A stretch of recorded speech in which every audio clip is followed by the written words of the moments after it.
Go for it. Go fast. All right, with it being 6:10, we are going to call our meeting to order and start with the Pledge of Allegiance.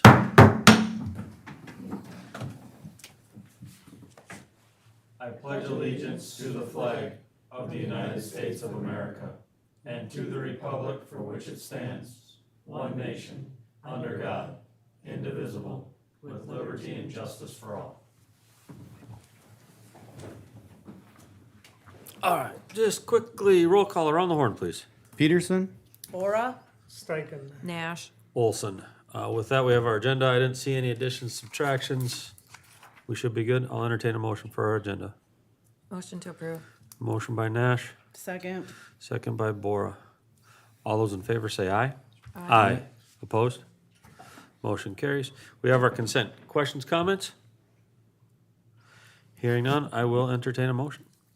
Motion to approve. A motion by Nash, Second. second by Peterson. All those in favor say aye. Aye. Opposed? Motion carries. Peyton, has there been any formal questions to speak before council this evening? Not today. Once again, encourage the public to participate in our process. It helps us make some progress. With that, let's start with Park 6 Alpha. We have discussion and consideration of Ash Tree Park, located on the Dilworth Lutheran Church property. Who's taking this one, Peyton?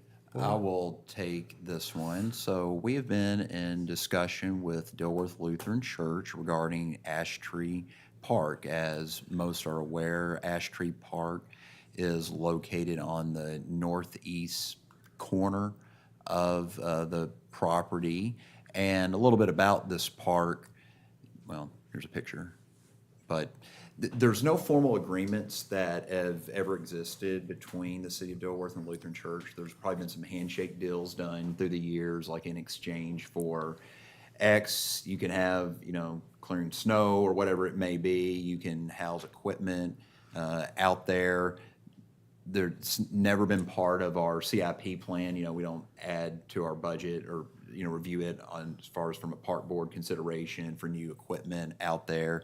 There's a little upkeep and maintenance that's done. I know they go out there and do some mowing of it. We've gone out there and made some improvements to the park, and we do limited upkeep and oversight of the park. But it's, we've never viewed it as an actual city park per se, with it being on private property. And so we've been talking with them about, a proposal, first came our way.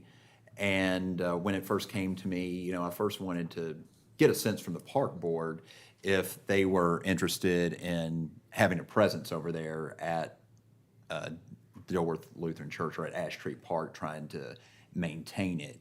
And the park board, reviewed the request, had members from Dilworth Lutheran here just kind of talking about their concerns and considerations with it.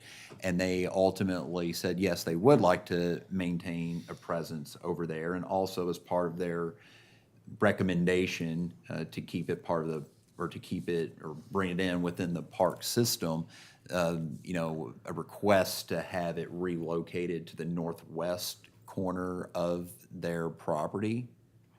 So over in this general area, closer to the, if you want to call it the park or the school property across the street, I think the church feels like it would be a better location for it.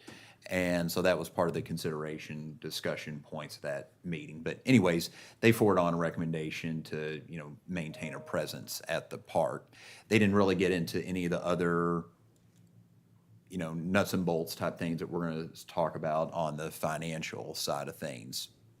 So really where the proposal is at this time is they would like to see this be part of a lease agreement where we would pay $1,200 a year. I think $700 would go towards the insurance, because they still have to hold insurance on the equipment itself with it being on their property, and then $500 for the administrative expenses that go along with that. In addition to that, removing the existing equipment, installing new equipment, and the lease agreement would be up to 25 years or whatever the duration of the equipment is, which is usually beyond 25 years.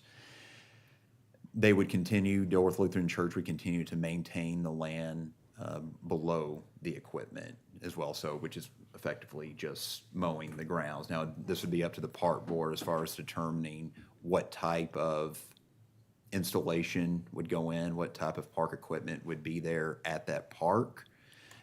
And again, that determination, none of that's been made at this time. So when we're getting to the actual cost of it, we don't really know what that would be yet, because park equipment can range, as you know, anywhere from $35,000 up to $75,000, depending upon the type and level of investment that would go into it. And so I also had to involve legal and our insurance in on some of these conversations to make sure we're protected and all bases are covered out there. So again, we feel like we're in a place in talking with Katie, and I think I incorporated some of that into your staff report, some of her verbiage, that, if, we ever get to a point to where we feel like a lease agreement could come about, that's certainly something that she could help draft for us.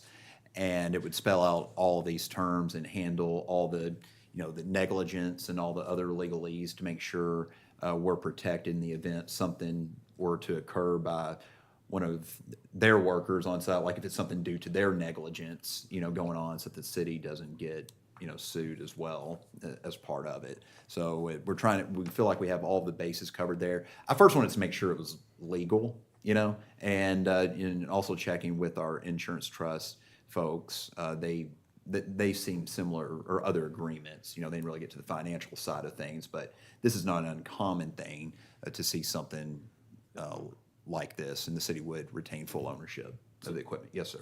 And again, so, question. Yes. So is it gonna be double insured then? Us and the church? Effectively, yes. Is that necessary, or is that just by default because it's gonna be a city park? They would A like it. formal agreement. Yes, I think they're required, since it's on their property, to have it insured. And again, I'm taking this, coming from an ignorant point of view, how I understand it, is that since it's on their property, they have to have it insured. Like, there's no other option. Since it's our equipment, we have to have it insured as well. Okay, And that's really how it comes in, or comes into play there. thank you. And so, yeah, so in fact, what I put together, I guess we could go a different direction too, but 3 different options: work on an actual lease agreement. Legal could help draw it up, decline to proceed, in which case, and I even notified the church, that's, with that being our equipment, we'd certainly assist in any way in getting the existing equipment removed, if, and I think that would be their preference too. If they can't come to terms, they would just request to have it all removed altogether out there. But if there's any other direction or questions, feedback, anything of the like that you would like for me to follow up with, we can certainly look into all that. But yeah, that really kind of captures it all. I know it was a lot of information within the staff report. It was a lot more involved when we're considering it's just a $1,200 transaction on an annual basis and the purchase of equipment. But with it being 2 parties, a lease agreement, land that we don't own, we looked at all different scenarios and felt like this would be the safest way to go about it. Because I even looked at a possibility, would we be able to actually acquire the land so it would be on our property altogether? That didn't seem to be a direction the church wanted to go. They still wanted to maintain the land there and just have it leased to the city. Questions? Mr. Steichen? Mayor and Peyton, 2 things. I'm not against it or anything, but the last bullet point, park board requested to maintain a park presence there. Mm-hmm. Is it important to have a park there? And does the park board? Yeah, and sorry to just jump in too I just fast. want, they requested it to be there, but is that what the park board wishes as well? Yes, that's their request to have it, to maintain a presence up there. And that was an evaluation at the park board meeting, trying to, see where the other neighborhood parks are nearby, which nothing in town is too far away at the end of the day. But there's not really a neighborhood park in, we'll say that, little, not a quadrant, but whatever that square of town is right there, that would be the only park in the general vicinity. So wanting them to move the park, does that make it more enticing to people at the Marshall to go over there and, That Plan was, yeah, I think that was part of their determination. So that was a request that came from the Lutheran Church to have it removed from the right side, from the northeast side, and move it over to the northwest side. They felt like that was a better location for parking purposes. If there's kids, or if there's parents watching baseball games, whatever it may be, and they bring their kids over, they would be over at a playground set right across the street, still in sight, as opposed to down the road just a little bit ways. and the other thing was, can you go to that screen that has additionally insured? Probably the previous one. I've been so far removed from my insurance when I had my company, but when I had trucks, they wanted additional insured. I'm not saying it's the same thing here. There is just a requirement to be added on to an existing policy. But you're thinking that you need two separate policies for this? Additionally just meant the whose ever property was hauling or whatever needed to be listed. Right. In effect, that's what it is. And they didn't need to have a policy of their own. They just wanted to be added onto mine. Yeah. Okay. And maybe that's just a loss in translation. That's sort of what I meant, is that we add them as an additionally insured under our policy and vice versa. But you're not sure if both church and city has to have a policy? We do, You do? yes. It has to both be covered under our policies. Because of the ownership of the Correct. equipment and the ownership of the property. Julie? So, having lived in this neighborhood and used that park, it kind of hurts my heart to think about some of this, but I saw the recommendation and I have concerns. First of all, like moving it to the northwest part of the property is away from the neighborhood. And I could see like, and it's closer to where we're proposing a big park, like 2 blocks within a big park in our future plans. And moving it over there, there's no direct access to the south side. Kids would have to come across a ditch. And by the baseball field, they have to go through a parking lot. There's no direct access from the ball field. The kids would walk through a parking lot, like enticing them to, like migrate without parents through that area. I just don't, and plus you'd have to remove trees and everything in that area. So for me, it makes no sense to me to move a neighborhood park away from the neighborhood. That's just my opinion on that. Part of the park, the volleyball court, never gets used. I could see abandoning that right away.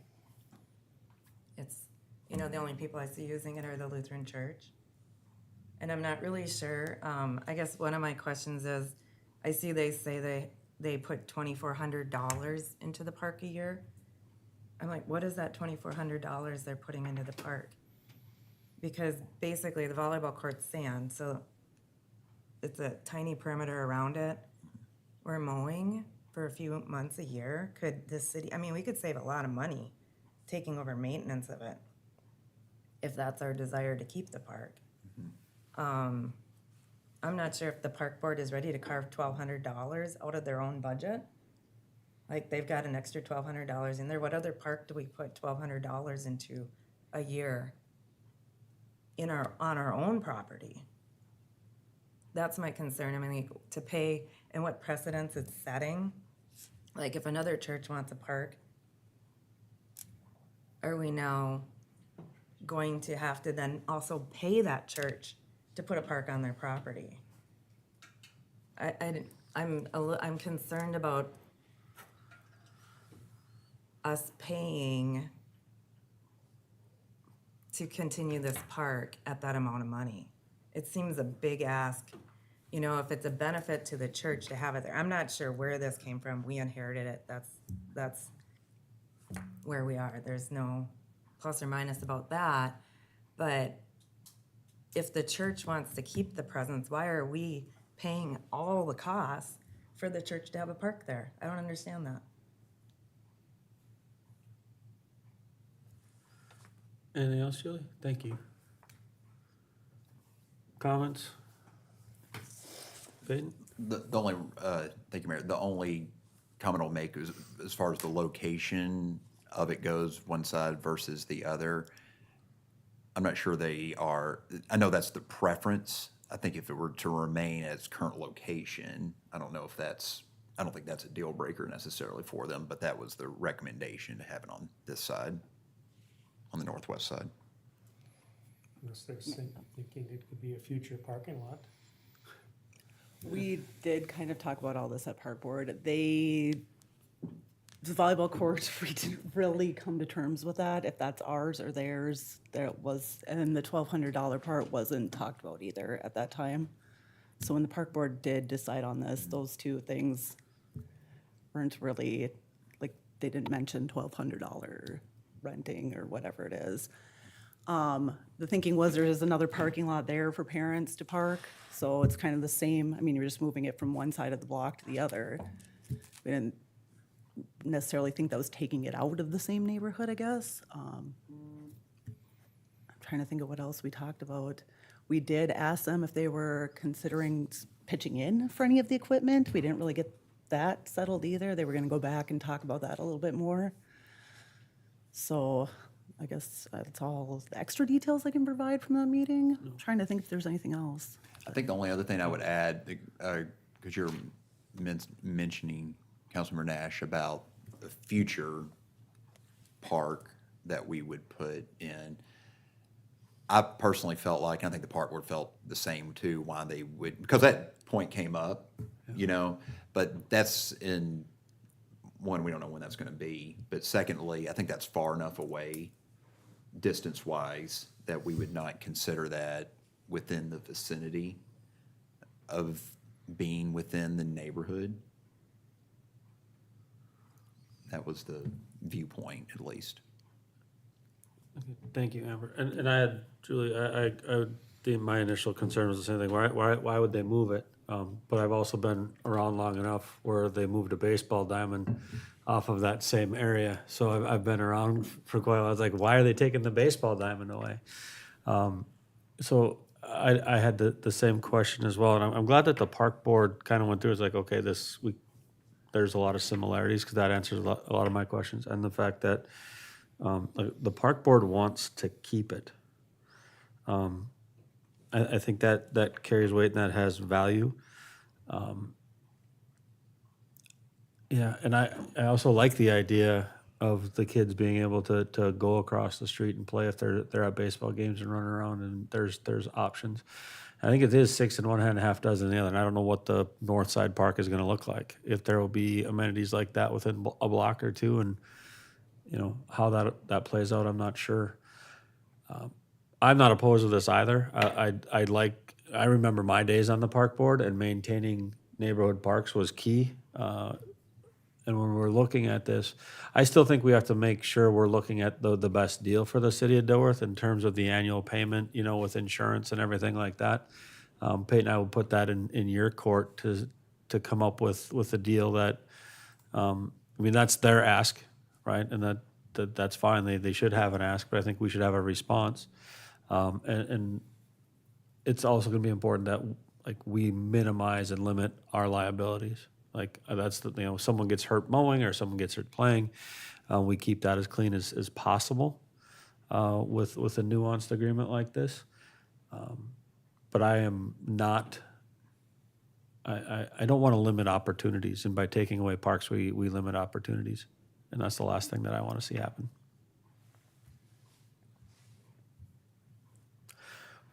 Julie? And I'm not saying take the park away. I'm concerned, one, about paying to keep the park there. You know, so if we need to look at another location where we don't have to pay and we can keep up, maybe we work with the school instead. Can we carve out an area over by the park to work with them to put a park closer to the ballpark if that's where, if they really want the park so kids that are at the ballpark have somewhere to play instead of the kids in the neighborhood. Let's work with the school district. I don't think walking a block is going to preclude anyone from going to a neighborhood park. Well, but I'm also, it doesn't preclude them from coming from the baseball field over either another No, block. Totally agree. But I don't think we should pay if they want it on their property. And since since we already have it there, I can see making some agreement to update the equipment. But I don't see a point of us paying them to keep it there if they want it there. That's fair. Mr. Stecken? Julie kind of hit a little bit on what I was wondering, and I've seen the park there for years. Is what's there really obsolete, or is it marginal, or is it dangerous, or can it stay? I think they want it removed. It's pretty old. You know. And that was the part. But then if we update it, does that go, can we use our investment in the playground equipment for the lease payment? We'll update the park, we'll carry some insurance, but we don't have any intention of writing you a $1,200 check every year to put new equipment, or there's a compromise in there somewhere. Kevin? Where did the $2,400 come from? Was that part of the church's proclamation? Because the conversations I had over there were that they were just looking to break even, right? They didn't mind mowing it because, frankly, there's people that don't have a problem mowing that spot. They like the well manicured look of it, so if they were in charge of mowing it, they could ensure that it was gonna stay prim and proper.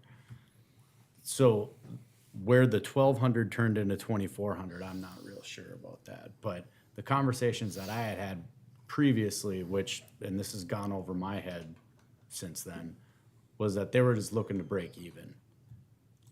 So I don't think they're necessarily looking to cash in to the tune of $1,200. And I guess I'd be curious to know where the 2,400 additional dollars came from, because it looks like the 1,200 is pretty well broken out between, maintenance and insurance. But Julie? And to your point, this is what I don't know that we've deemed that equipment is dangerous or anything like that. It's the church that's requesting the equipment be updated, which I don't have an issue with. I You think know, we there was an updated other adjuster that parks. commented on it. I'm sorry, what? I think there was an insurance adjuster that commented on it. Yeah, and again, It is the same stuff we played on when we were kids. right, finished. and again, they may comment on the age of it, that it may be more, I'm not sure, but again, if the request is coming from them for us to, to make the improvement, I feel like that could be our contribution to it, but I don't understand why we're making their insurance, they've made the request to us to upgrade the park, and then they're asking us to also then do all, pay the insurance and everything. And I mean, even administrative costs for the year, like to mow it for 4 months out of the year, $500. Well, doesn't the second sentence of that say in lieu of?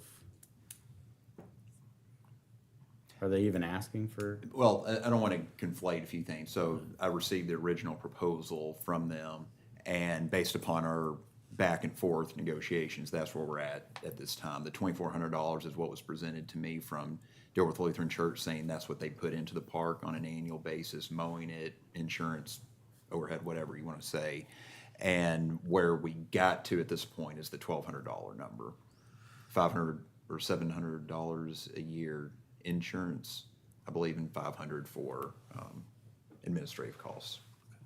And Julie, again, too, I agree, like, when we look at this, I mean, ultimately, if it's gonna be a lease agreement with the city of Dilworth and between the city of Dilworth and Dilworth Lutheran Church, I mean, it's still gonna be a park board decision as to ultimately what goes there, how it looks and everything. Like, they will use their budget to determine all of those elements.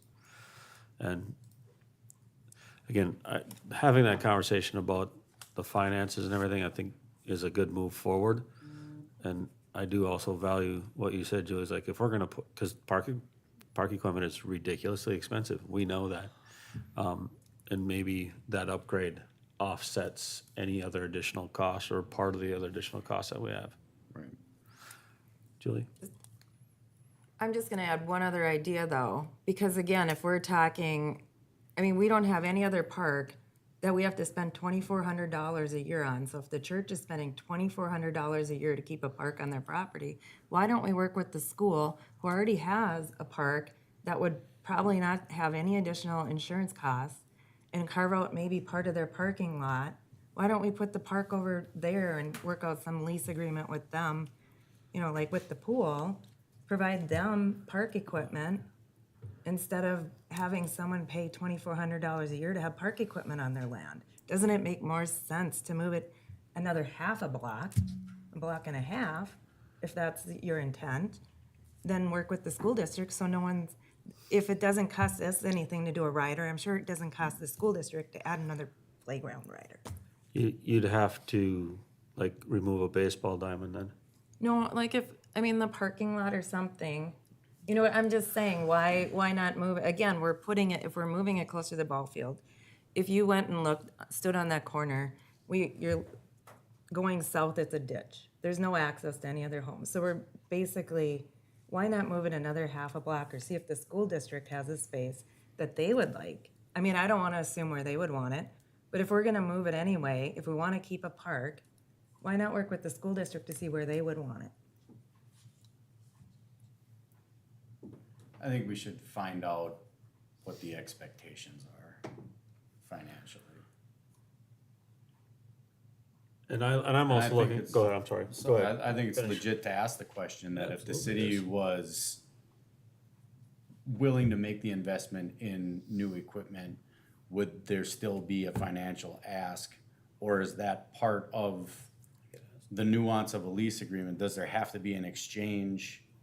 There doesn't, okay. Well, then, I think it's perfectly reasonable to ask if there's an upgrade being made to your property to the tune of, I don't know, what's $1,200, $24,000, right? Does that buy us 20 years worth of a lease agreement? Because I would Because use. that's, sorry. Go ahead. Sorry, I thought you were done. I mean, that's kind of apples to apples, right, at that point? The city's not paying any more than they normally would if they own the property. The church is getting new park equipment that would appease them, so I don't know, is that, And I guess another park that we put a lot of money into that we don't own is the swimming pool. That's not a city park, we don't own that land, it's a lease. Right. And we dump in a lot of money into that place that we don't own. And I also look at this as a maintenance of existing infrastructure rather than something new, and if we move it, that's another conversation. But I agree, like, if we're gonna put city dollars, the park board says, yep, we want it to be here. The park board would be able to determine their investment, and that investment should offset our lease cost. Like, if we're making that capital investment, I think that's. did you ask that question? Well, we asked if they were going to put money towards upgrading. This $1,200 wasn't in the conversation when we discussed this at Park Board. And we did ask them to maybe go back and see if they were willing to invest some equipment, like a little bit towards that. And we, I don't know if we got an answer on that. Yeah, well, a few things. I didn't want the park board getting to like a policy level. We're recommending you spend $1,200, $3,000, $80,000 a year. In fairness to the Dilworth Lutheran Church, they may not fully know how much of an investment it is. They may think it's only like $10,000 that we're putting into it. Not, I mean, we're talking could be up to $70,000. Right. Well, I'd say $1,200 times 25 years is $30,000. So if the city came back or if Park Board made, if they suggested that the city invest $30,000 and anything above and beyond that, the church would be on the hook for. Yeah, something like that. I don't know. I mean, we didn't get too much into it because it wasn't, And now It's we're like doing 3 the guys airport from the stuff. church that came and talked to us. It wasn't, Go ahead, Julie, I'm sorry. Well, and I was just gonna add that it was kind of a split vote too, right? Yes, Like it was there was- not like, Yeah. like the park board wasn't, they ultimately voted for it, but there was some dissension, and that's where I'm like, I feel like this needs to be vetted a little bit more. yeah. I think it's a fair expectation for them to contribute to the equipment. I mean, it isn't cheap. It costs a lot of money, especially if they think that it's worth $1,200 a year for them. They should, something more should be done, I guess, is my opinion, but I don't get to vote on park board. I'm just there to observe, so. But then at the end of the day, the city owns all of the equipment that was in the brief too. But Yeah. As Yeah, a it's- general question, kind of Julie hit on it earlier. Not that it would happen. What if another church says, I want to park in our big area? I mean, And I think that's an excellent opportunity where the council at that time would be like, okay, you go right ahead and you build one, that's Yeah. on you.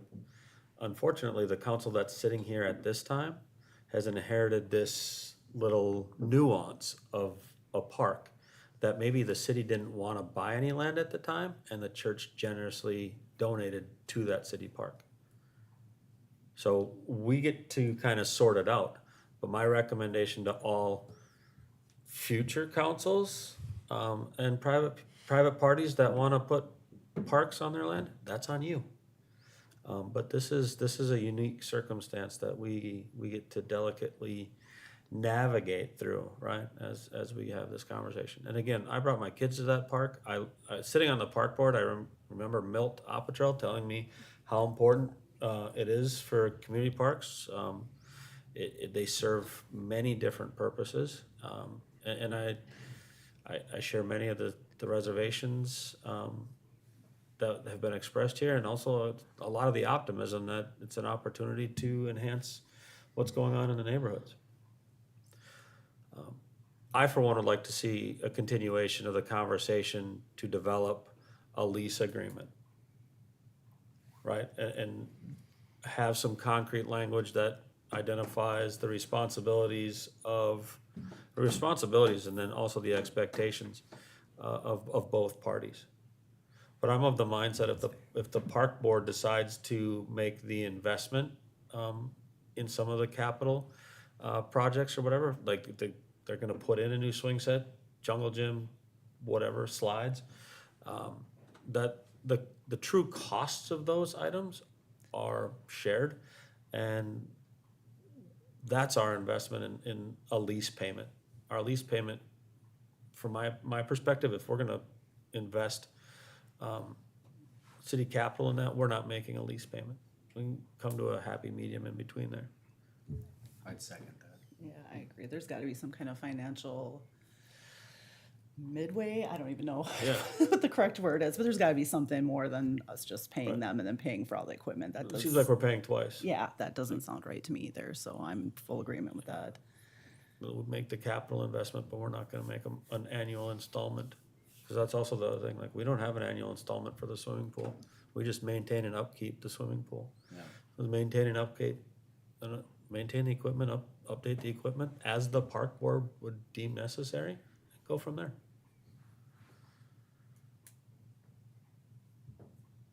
That's my thought on the whole thing. Questions, comments? Thoughts on how else we'd like Peyton to proceed? Do you want a motion for that, Peyton? Or is that enough direction for you to continue to move forward? In effect, just going back and saying, and explaining the city's position that the level of investment that is being made by the city should serve as any type of a lease payment. If we're, again, $30,000 is probably very, very low. That's not putting in much. We just bought in a little, what was the little thing you bought last week? It was like the little swing thing. Yeah, the little rocker thing. How much was that? Like almost 2,000. Yeah, park equipment's not cheap, and some of the investments we make are, once you get to site prep, all of that, there's a lot more distance requirements now that though that equipment may not be satisfying. You know, you have to have certain distance between pieces. Yeah, it can be anywhere from $40,000 to $70,000. It adds up quick. Julie? So, but I think that's part of the conversation, like, what do we as a city want to contribute? And then, so is it going to be full-on city park? We're going to decide what goes in the park, or is it a conversation between what the Lutheran Church wants to see there with us? Okay, so, because I just want to make sure that they don't have expectations that we're going to put in a $75,000 park, or something, like, I want to make sure that what we go to them with is like, we agree to put in, something, or again, maybe it's just something that fits the space. So scalable that's agreeable to the park board and the council, maybe no number attached, but I still think that, I agree, but no lease payment, that, What Peyton mentioned, like the distance around the equipment, that's all changed since then, so we'd have a hard time taking something out and putting it in, In that same. yeah, in that same footprint. Well, I don't think that the volleyball court, carries much weight with Anyone, that's what, yeah, that's what it sounds anyone. like. So, I mean, I think the red box is the canvas. Yeah, And I agree with you, Julie, 100%. If we create a lease agreement between the city of Dilworth and the Dilworth Lutheran Church, while their input is valued, right, because they'll know the clientele. Everybody knows I go to that church, right? I mean, it's not a secret. But I'm not on the playground. But, the kids are. That decision rests within the park board. Like, to me, that makes the most sense. Now, the Dilworth Lutheran Church can definitely have input just like any other citizen and everybody else. But again, we have the park board for a reason. And we give them the responsibility to develop that how they see fit. And in continuation with that smaller scale neighborhood park. can I ask one more question? Absolutely. So, I also, I know that you're saying that's the canvas, but I also feel like if part of the negotiations, and I shouldn't speak for the park board, but if we had to give up some of the footprint in order to make the churches feeling okay with it, I mean, maybe the park, like that could be part of the negotiation too. Like, how big of a footprint is the Lutheran Church willing to continue in the lease agreement? Right. And then the park board will make a decision on equipment based on the footprint we lay out, which we finally put in agreement, and go that way. Again, I'm okay with them adjusting the footprint because we have no say in, it's not our land. Right. And it's never been defined. So I feel like that should also be part of the discussion about what part of the land is included in that. that is a good point. Yeah, and we'd have to define it, right? Within the lease agreement, because otherwise how does your insurance cover it? I mean, I'm making that assumption, but I don't know that to be the case. Awesome. Right, and if taking out the volleyball court makes that area bigger for different equipment opportunities, who's taking that out? Us, them, who's paying for all Yeah, that? site prep and all that other good Yeah, stuff. yeah, Yeah. it's a lot of questions. Well, and I didn't anticipate an answer. I figured we'd at least lay out some conversation points to move it forward, see where it takes us. They might have different ideas once they're presented with these options we're talking about. Yes. Maybe They- make bigger, smaller, Yeah, whatever. I think we kind of stuck to the narrative that the equipment would be somewhat equal to what they have now. I mean, obviously updated, but we weren't gonna go like giant jungle gym or anything Right. like that. It No, was gonna that just makes- kind of be Yeah, the I same don't think that's the theme, expectation. yeah. But, yeah, Any other direction for Peyton or comments for the good of the whole? Again, great conversation. Peyton, do you have enough information to move forward? I do. All right, so again, thank you very much, and with that, we'll move on to number 7, just have a general conversation in 7 Alpha, discussion on the 8th Avenue Improvement Project financing options. Oh, do I have questions for this one? Peyton? I felt like the tone and tenor of the budget discussion earlier regarding the community center was rather positive. And this is gonna be a little bit more of a hurdle I guess, for us, so I'm just gonna preface it that way. And the reason why I have this on the agenda, and it's, again, sort of ties into our whole budget discussion, it's trying to determine the direction forward if the city is wanting to make an investment into Eighth Avenue and the improvements that go along with that, what type of financial obligation that looks like. We're scheduled for our improvement hearing here in a couple weeks. We're gonna stay on track with that. But I did have Nick run some numbers for us. Give me just one moment here, everybody. I wish I could bring him back on to talk to us. So he's much more fluent at this than I am.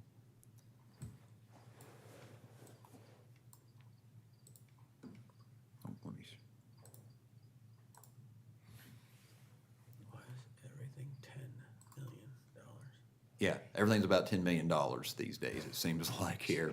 Now keep in mind, when we put forward all this, it was I guess we'll say a worst-case scenario, in the sense that we are extending over 8th Avenue through our land, putting in some of the infrastructure like a path and other things around the project, or around like the retention pond that's going in. But what you're honestly interested at the end of the day is sort of the bottom line number. Now, we are able to defray some of the cost here with, or I'm gonna say defray, but pay out of different funds for the water and sewer improvements that are going into this project, each of those being just a tish less than $1 million. But the improvement portion itself, we're still around $7.6 million. And again, the deferred special assessments being the sort of the number that's gonna drive the cost up for us on the land north of what 8th Avenue would be. As far as like what we're looking at from a financial perspective on this. So this is just on the levy side alone, we're looking at about $119,000 that will continue on through the duration of a 20-year bond, okay? And that's not covering sort of this deferred side of special assessments. Where do I have it? Of $193,000 as well. So you add those two numbers together and you have the math as far as what the city's obligation will end up being pretty much from the onset of this project. So the reality is, it's a good and a bad problem. It's a great problem in the sense that we have people wanting to build, but it's also a challenge for us being in a smaller community, with only so much financial resources to go into these projects, and we can't just draw and just raise the levy 100% or whatever that would end up being wouldn't be that much, but to make up the difference in there. And again, I know these are somewhat conservative numbers, and so a few things I am having Andrew do, which this is kind of part and parcel of the whole conversation today. I don't know if it's worth us really exploring these numbers much further, but him drawing back on some of the improvements that are being made, and that'll all be part of the improvement hearing discussion, and then Nick can run some different numbers from there and see how much that will take away from our obligations through all of this. But I thought it was important for the council to see that we did run the numbers. They were, I don't want to say they were higher than I was anticipating. We knew it was going to be a hefty ask, just given the timing of the situation. If we didn't have the community center project going on, which we do, which is an awesome thing, then maybe we'd be in a different financial situation with this. But at this time, I'm not sure if it's in the city's best interest to do this project right away. But we're still going to collect data. We're still going to see where the numbers shake out in the end and make that final determination here in a couple of weeks. Questions? Are you looking for input?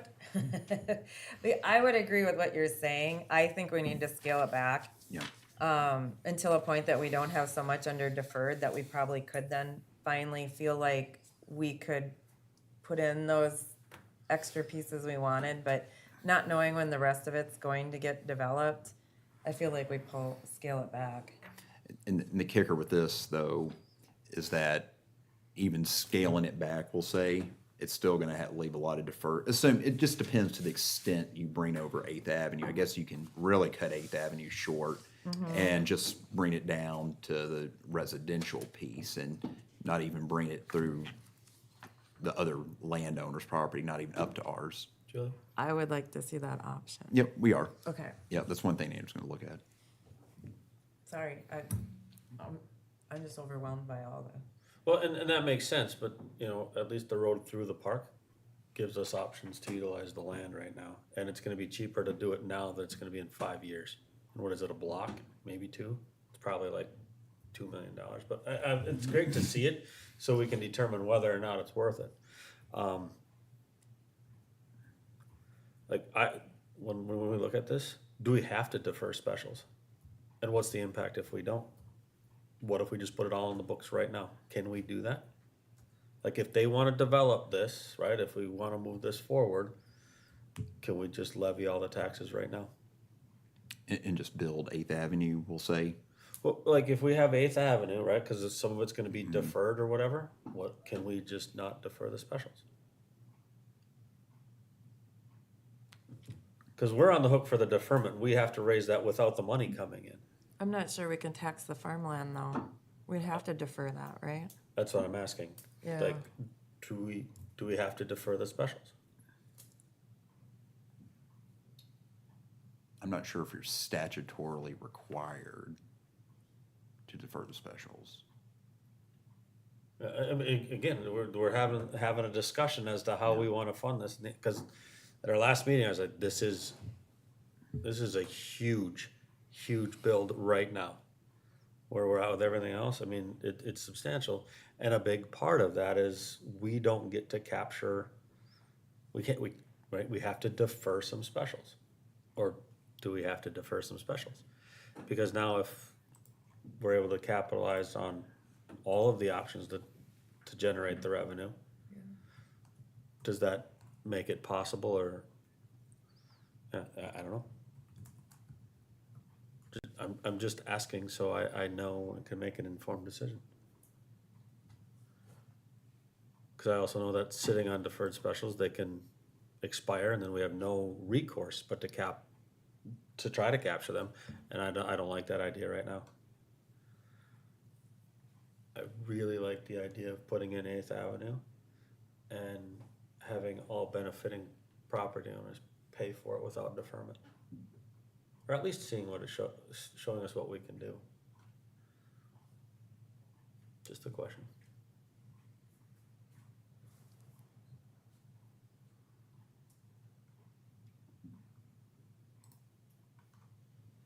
So maybe we can have that conversation.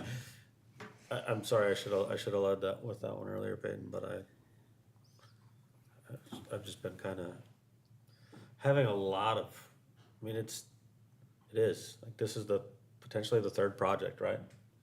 Fire department, $10 million, community center, $10 million, 8th Avenue, $10 million. I mean, ultimately, I only have so many $10 bills in my wallet, and ultimately, we only have so many $10 million bills in the city's budget. And I think we have to be very, like, just ask all the questions so we can make a quality informed decision as we move forward.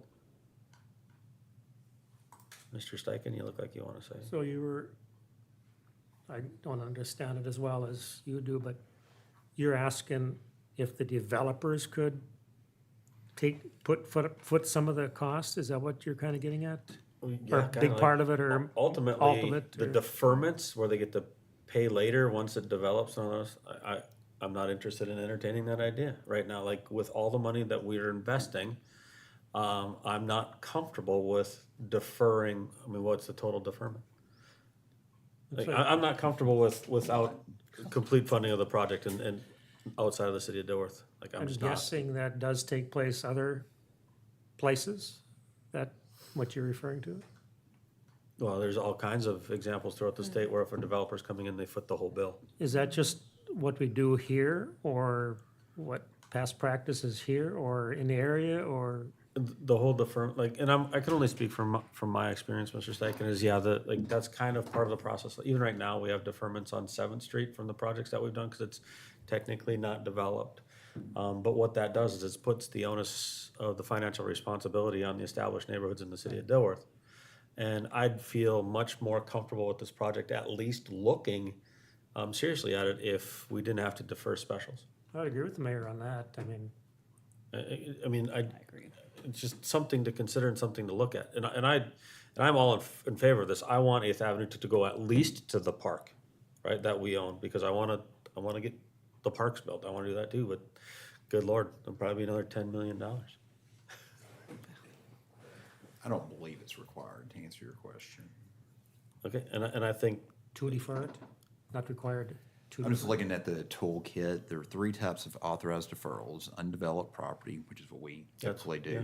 There's a senior citizen, permanent and total disability, military service deferrals, which we have our own separate policy for.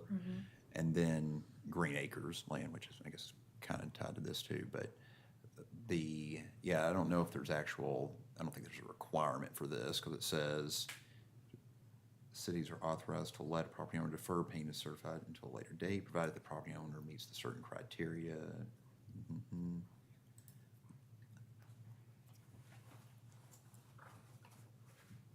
I can get clarity on that. I don't believe it's technically required. It's just something, general practice that we've always done, at least. Little incentive, I guess. Until it's developed, until there's utilities available, whatever that may be. we'd have water, yeah, and I get that too. And again, it's just a conversation piece to see how that might mitigate. How does it change the numbers? And it's just a question to ask. I mean, and again, like, I like the concept. I want 8th Avenue. Like, I think it's the first step in a long-awaited plan. But it has to make financial sense, and asking those hard questions, and I think is fair. I agree. So because we're looking at cutting off 8th Avenue, which I think should be on the table. Can we look at cutting off the deferments, and how does that impact? And how does it impact both elements? Fully partial 8th Avenue through the city park, and then how does it impact 8th Avenue up to the park? And if, again, just more information for us to make our decision. That has value. And I know all those numbers are in here. I'm not smart enough to interpret it. I'll just be honest. Because he breaks it out by, they're all labeled certain things. I can't follow it, I'll be honest with you. I I need Nick to explain it Yeah, to me. social studies teacher, I would like Yeah. to say, hey, this is what it costs with deferral. This is what it costs without deferments or deferral. Here it is. This is the long 8th Avenue, and this is short 8th Avenue. And to me, again, the more information I have, I think we will, as a whole, be able to make a more informed and better decision when it comes to paying for 8th Avenue.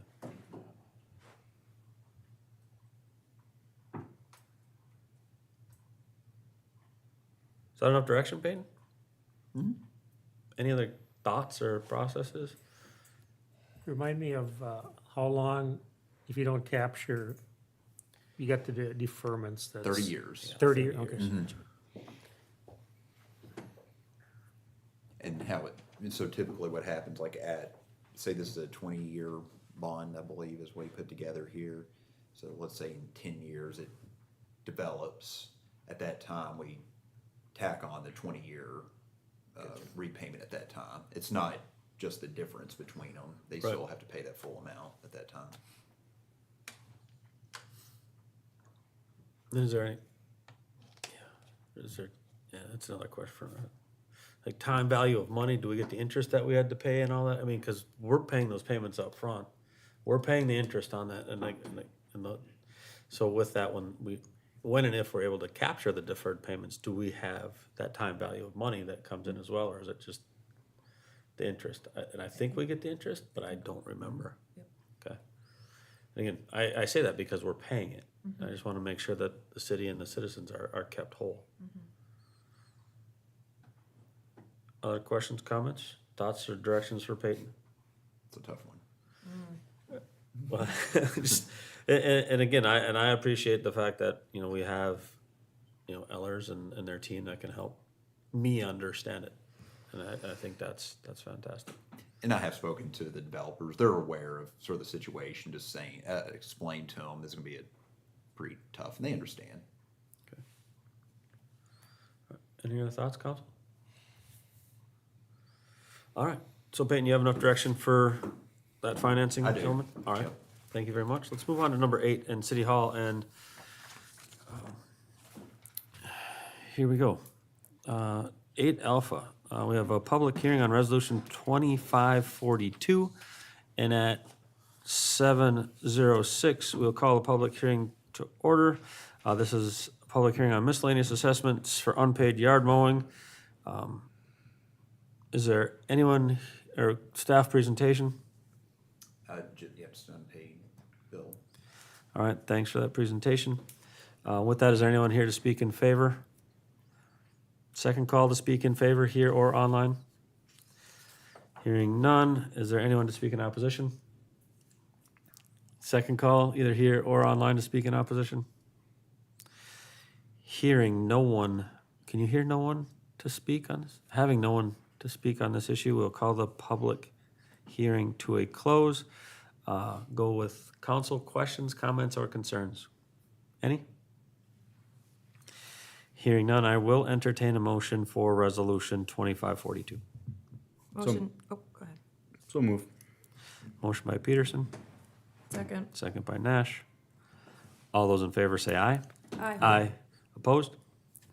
Motion carries. That brings us to 8 Bravo. We have a public hearing on resolution 2543. And with it being 7:07, we'll open our public hearing and begin with staff presentation. Peyton? Just an unpaid bill here. All right, thank you for that presentation. Is there anyone in the audience here or online that's going to speak in favor? Second call in favor. Hearing no one to speak in favor. First call in opposition. Second call in opposition. Having no one to speak on this issue, we'll close the public hearing and go with council questions, comments, or concerns. Council? Outstanding. I will entertain a motion for resolution 2543. Steichen, so move. Motion by Steichen, Second. second by Nash. All those in favor say aye. Aye. Opposed? Motion carries. With that, it does move us to 8 Charlie. We have a public hearing on resolution 2544, miscellaneous assessment hearing for unpaid yard mowing. With that, it is, we'll just say 7:08. We'll open our public hearing and begin with the staff presentation. Peyton? It's for an unpaid invoice. Outstanding presentation, thank you. Is there anyone here to speak in favor? Second call in favor? Hearing none, is there anyone here to speak in opposition? Second call? Having no one here to speak, we'll close the public hearing and go to council member questions, comments, or concerns. All right, hearing none, I will entertain a motion for resolution 2544. So move. Motion by Peterson Second. and a second by Bora. All those in favor say aye. Aye. Opposed? Motion carries. With that, brings us to 8 Delta. We have a public hearing on resolution 2545, miscellaneous assessment hearing for unpaid utility bills. With it being 7:09, we'll open our public hearing and begin with a staff presentation. Peyton? Just for an unpaid invoice. That's outstanding. Thank you for that presentation, Peyton. With that, we'll begin with anyone here to speak in favor? Second call in favor? First call in opposition? Second call in opposition? Hearing no one willing to speak on resolution 2545, we will close the public hearing and go to council. Questions, comments, or concerns? All right, hearing none, I will entertain a motion for resolution 2545. Steichen, so move. A motion by Steichen Second. and a second by Bora.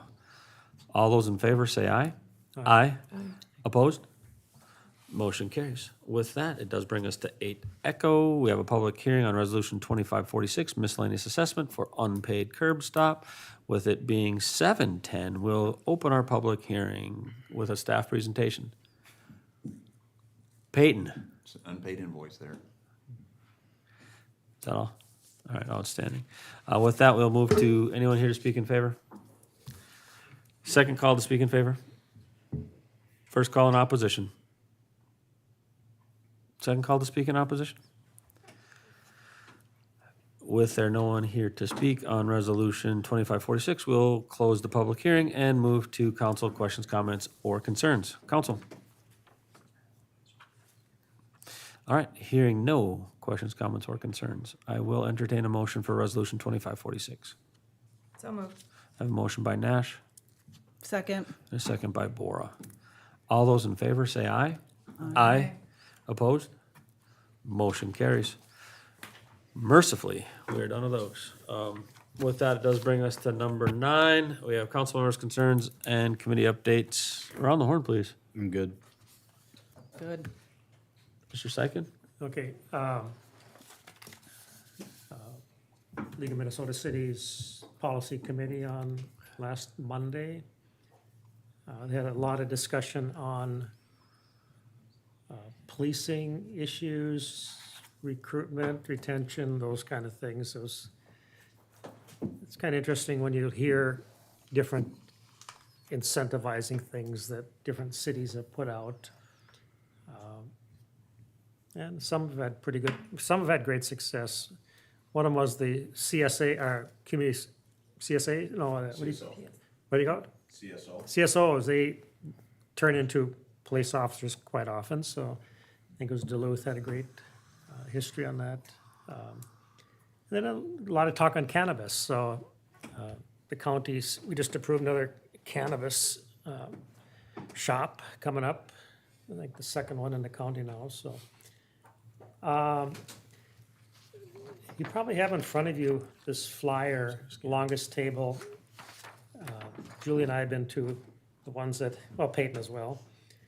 This one's coming up September 18th at Trinity Lutheran.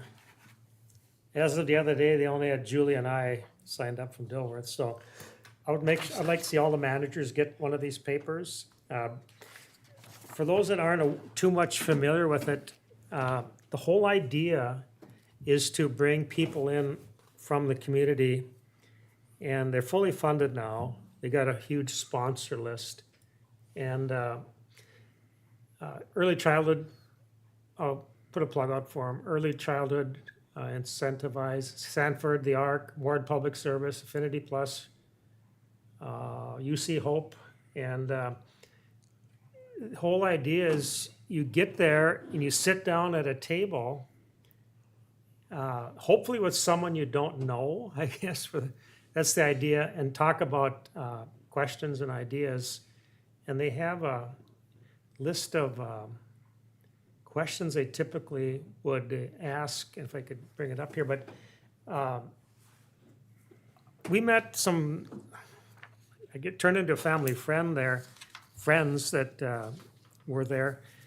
They feed you, it doesn't cost a thing, they feed you, and there's a list of questions at the table, and we were table hosts, and we talked to the people, and a lot of the responses are reoccurring, with, childcare, work-related, community-related issues, especially with all the, I'm guessing this year it's gonna be more focus on the violence that's coming through the neighborhoods, so it's mostly young parents that show up at these things, but some of the questions are, what kind of food reminds you of home? How do you celebrate food in your culture? The whole idea is to get people from other cultures. That's a big part of it. How do you get your children to try new foods? Is it hard to find food and get healthy food in your community? A lot to do with hunger. So anyway, it's free, but you need to sign up ahead of time so they can get a count. On this, there's a QR code on here you can scan, but if you just Google the longest table event in Moorhead, Dilworth, it'll come up. just register for tickets. So it's on the 18th from 6 to 8, and hopefully all you managers back there take one back to your respective organization and hopefully get, I'm gonna hang a few of these up around town here, so. Julie and Art aren't officially on this committee thing, but we've been involved with it, so it's a fun thing. I like it. I get excited about it, so. So with that, I guess hope to see a few people respond to their requests to get more people. They got about halfway there. That's where I'm gonna end. Thank you, Mr. Steichen. Julie? Yeah, I will say it's a great event, so if people out there haven't registered yet and want to come meet other people, it would be great to have people from Dilworth at a table when I'm hosting it. Last year, I think I had someone from Fargo, and it was like a lot of the seats were still open, and I was like, well, why'd you come? And she's like, well, it looked interesting. I'm like, okay, we got someone from Fargo. Let's get some people from Dilworth that, like come and see that this is interesting. And again, it's just a great it's just an opportunity to mingle with other people in the community and meet your neighbors. So if you have time, come join us. And another thing, if you have time, Night to Unite is now scheduled for September 3rd. And the Rail District is also having their fall festival September 20th. So that's two things. Thank you for going to that meeting for me. That's awesome, thank you. Yeah. And my PSA for the night is I really want people in the community to also get their dogs on leashes. I am tired of having to walk through the grass and across roads and not get to use the multi-use trails because of people that think their dogs are so well behaved they don't need to be on a leash. They need to be on a leash. Get them on a leash. I am tired of having to not use the trails I also help pay for. That's okay, I'm done. Thank you, Julie. Peyton? I don't have anything, thank you. All right, mine's just real quick. Yeah, I mean, again, it was at the meeting for the community center. Like, thanks for letting me fill in. Like, I don't know if I did you justice, but it was a great conversation in terms of, some of the nuances and to be a part of it. And some of the details and the conversations that are taking place are fantastic. And again, it's a step forward for our community. And it highlights the other part too. I also got to do a little ribbon cutting with U-Haul, which has been here forever. And U-Haul is fantastic. I mean, we think back, we remember that corner, significant improvement. The comments that came from the chamber members about, the transformation, the commitment and the growth of Dilworth, and I mean, obviously very complimentary and everything like that. Really, a testament to everybody, our citizens and our investors, and of course our staff and management and council decisions to make things work. And we had an hour worth of conversation on just one budget item, funding one budget item prior to our meeting. We had the conversations, about how does the future residential look like? How does the commercial look like? How do we really massage some of the old decisions of the past to make sure that we're leaving things in a better position? And it's the meeting on the community center and the conversations with U-Haul and everything that's taken place that really brings me energy when we sit here and we get to have our conversations, because I think we all want to get us in the same direction. We want to move the city towards the same goals, and I do. It's an honor and a privilege to sit here and be a part of the conversations with everyone at the table. So the successes are for the city to share. The work is for us to do. So I look forward to what we have coming up. And I don't have anything else at this time, other than we do have to move to number 10 and pay the bills. Questions on the bills? I will entertain a motion to pay the bills. I had a motion by Peterson, second by Nash. All those in favor of paying the bills, say aye. Aye. Opposed? Motion carries. And with there being no further business before council seating, we're gonna call this meeting adjourned.